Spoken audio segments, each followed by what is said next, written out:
Di usianya masih tergolong muda, musisi kelahiran Meksiko Joseph Redsure menunjukkan prestasi yang gemilang dalam bidang musik. Selain terus mengibarkan namanya dalam industri musik di Meksiko, Joseph Redsure juga terus menumbuhkan jiwa filantropi dengan terlibat dalam berbagai kegiatan amal. Lalu bagaimana langkah Joseph Redsure membantu sesama lewat musik? Bagaimana kisah Joseph saat membantu anak-anak penderita kanker di Bandung melalui program sukarela organisasi internasional yaitu ISEC? Maka sudah datang jauh-jauh dari Meksiko, Joseph Redsure hadir di studio JawaposTV. Hello, Joseph. Hello, nice to meet you. Nice to meet you. Thanks for the invitation. For me, And it's a pleasure. thank you for coming to JawaposTV. How are you? Fine, thank you. Apa kabar? Apa kabar? Mi baik-baik saja. Perfect.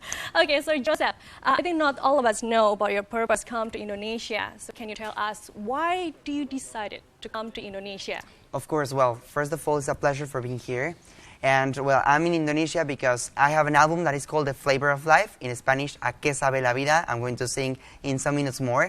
And I'm here because I'm working with ISEC, as you told, with cancer kids. Cancer kids is a very, very issue that is important to attend in Bandung. So I was working more than 1 month with these cancer kids, with music and singing, dancing, having so much fun with international people. So you come to Indonesia for a voluntary program by ISEC. Can you tell us more about that program? Of course. ISEC is an organization around the world that the main goal is to change the world, but with different perspectives. So in my case, in my personal review, if I can say that, we were 12 people from different countries, UK, Australia, Vietnam, Canada, whatever, working in the same project, in this case, Cancer Kids. So we made a fundraising campaign, marketing campaign, awareness campaign, music, dancing, and entertainment for the cancer kids. Basically, that's what we do and bring happiness to these kids. And how about you? What do you do in that program? Well, actually, I was so excited because I won the best EP, that is the best exchange participant. We were a best team together, but my goal was singing, dancing, and generating entertainment for them, and actually talking with the government in Bandung for making them know that cancer is a very, very important issue to attack or to combat or to debate. So that was my position, and I was singing all the time with them, smiling, having fun, and singing The Flavor of Life. Still, singing with them. And why? Why are you decided to help people, I mean children, especially in Bandung? Well, it's a really touchy question because actually this one, for example, one little kid called Alim from Cancer House made it to me.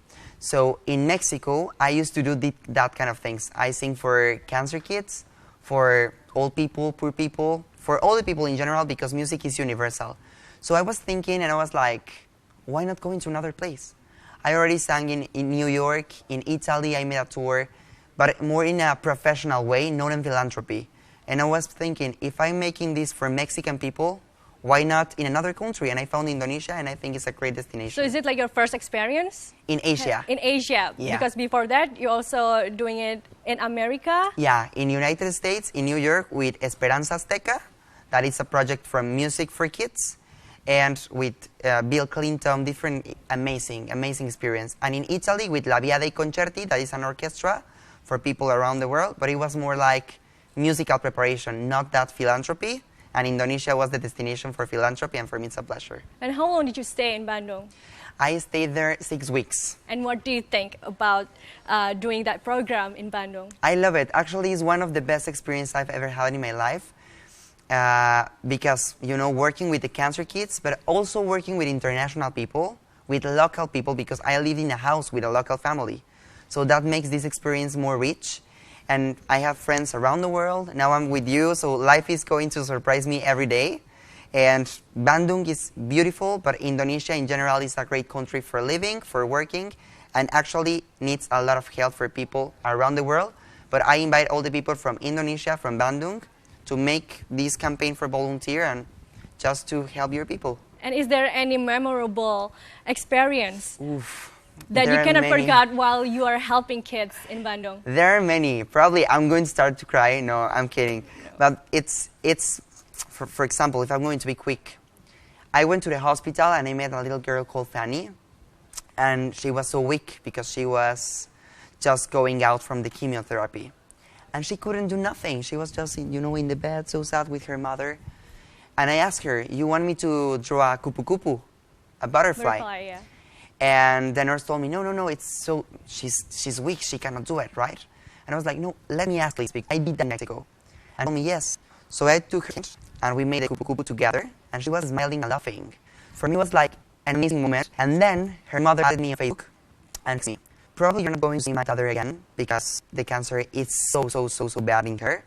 But I want to say to you, thank you, because probably for you was just a drawing, a butterfly, but for her, means more than that. So it feels great when you help each other and make them smile because of what you did.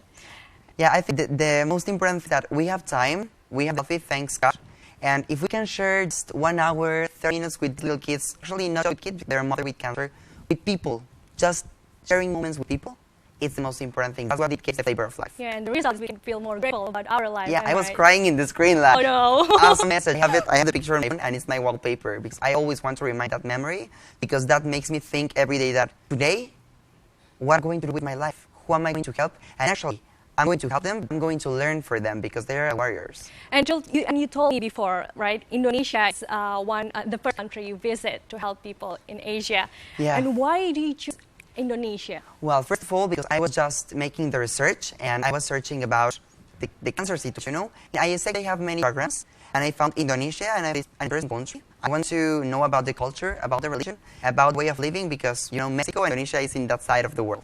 So it makes everything so exciting. And then I started making a research on cancer situation, and it was so damaged. And it's have the same cancer situation, but we have relatives. So thinking, if I'm singing and I know how to do it in Mexico, I will share in the other side of the world little things. I don't know everything, but the little thing that I know, people from another place. Indonesia is my first country ISX experience, but I'm sure that my life, because I'm young. In my life, I'm going to it, I don't know, each year, at least one. And it's a challenge, because you said before, Indonesia and Mexico had a very different culture. Totally. And also language. And how did you overcome the challenge? Well, as you say, it's complicated. I know some words, I know some things, but it makes everything more from the heart, because when you are in front of a kid, and he tries to tell you something, and you don't understand the language, you can read his mouth, his environment, his voice. So you become, you forget about this language that probably can be a wall for you, and you start thinking about the crowds, the body, how it feels, whatever. And after 1 week or 1 week and a half, you met them so well that it's not so important to, know the language, but I know some words. And then, according to you, what is the biggest challenge besides the language itself? Well, the biggest challenge is when they passed away. It's so sad, because once you go to the house and you play with them and you stay with them all the time, spending your day, you come to the other day and they say, like, you ask for, where is that guy or where is that girl? Or she passed away last night. Wow. That's when you say, like, I can't believe it.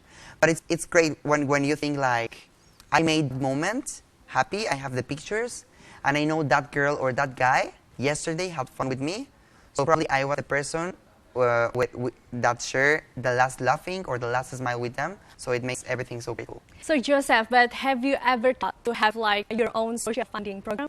No, well, probably in the future. I don't know. Life is giving me a lot of surprises, and I would like to. Now I'm found another thing, my album, for example, or making a research entertainment center for kids, and center for education, whatever.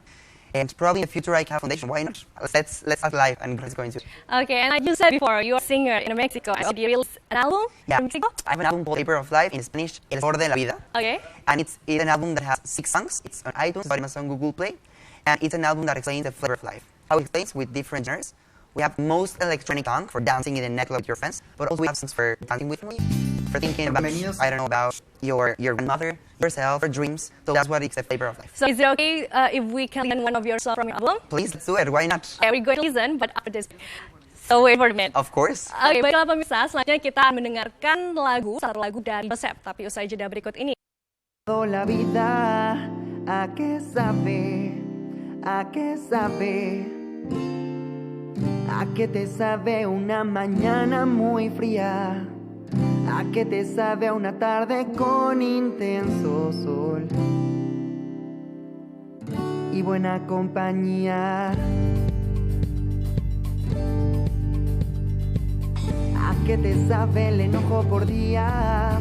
No hay tiempo para eso. Una sonrisa que cambia muchas vidas. Ciclo virtuoso lleno de armonía. No olvides que la vida no es para siempre, solo hay una y la debes disfrutar. Poco a poco los detalles más pequeños son los que el picante le pondrán. Nos quejamos por lo malo que nos pasa, son las pruebas que el de arriba siempre da. No entendemos que pretenden crecimiento, te invito a probar. ¿A qué sabe la vida? ¿A qué sabe estar vivo? ¿A qué sabe la vida? Te invito a probar. ¿A qué sabe la noche? ¿A qué sabe la luz? Detente un rato y haz presente su sabor.